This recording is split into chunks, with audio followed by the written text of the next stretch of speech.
അപ്പൊ ഐശ്വര്യമായ ഒരു അനുഗ്രഹം നമ്മളിൽ ഉണ്ടാകാൻ ഒന്നാമത് പൊട്ടേണ്ടത്, മാറേണ്ടത് മടിയാണ്. വേറെ എന്തെങ്കിലും റീസൺ കർത്താവ് പറഞ്ഞോ?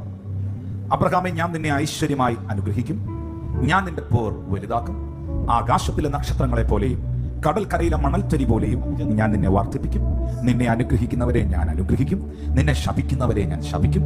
ഈ അനുഗ്രഹങ്ങളെല്ലാം അവനിലും അവന്റെ സന്തതിയുടെ മേളിലും വീഴാൻ ഉള്ളതിന്റെ ഒറ്റ റീസൺ 16-ാമത്തെ വാക്യാണ്, മടിക്കായിക കൊണ്ട്. മടി മാറിയാൽ ചില മടികൾ പൊട്ടണം. ഇത് വീണ്ടും ഞാൻ പറയുന്നു, ഒരു പാസ്റ്റർമാരും അബ്രഹാമിന്റെ തലയ്ക്ക് പിടിച്ച് പ്രാർത്ഥിച്ചതായി ഞാൻ കാണുന്നില്ല.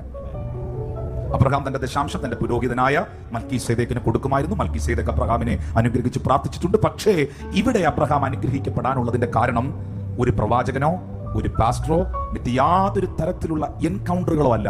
അതൊരു പേഴ്സണൽ ഡിസിഷനിലൂടെയാണ്, വ്യക്തിപരമായി ഉള്ള ഒരു തീരുമാനത്തിലൂടെയാണ്. ഞാൻ വീണ്ടും സഭയോട് പറയുന്നു, ആരാധിക്കാനുള്ള മടി മാറിയാൽ അനുഗ്രഹങ്ങൾ ഉണ്ടാവും. പ്രാർത്ഥിക്കാനുള്ള മടി മാറണം.